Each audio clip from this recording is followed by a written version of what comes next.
আমার ছেলে, আমার মেয়ে, আমার বাড়ি, আমার গাড়ি, আমার টাকা, আমার পয়সা,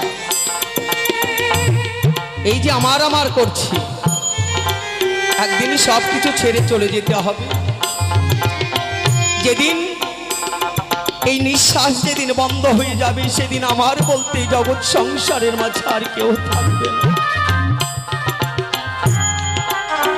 সেদিন এই জীবে গোবিন্দ ছাড়া আপন বলতে এই সংসার মাঝে কেহ নেই। গোবিন্দই হবে সেদিন আমার সর্বসর্বা, সেদিন আমার আপনজন। কেন রে মন আজ আমার আমার করে এই সোনার দেহটাকে শেষ করে ফেললাম এই জগৎ সংসারের মাঝে এসে? মায়ার জালে আবদ্ধ হয়ে, মায়ার জালে বন্দী হয়ে শুধু আমার আমার করছি।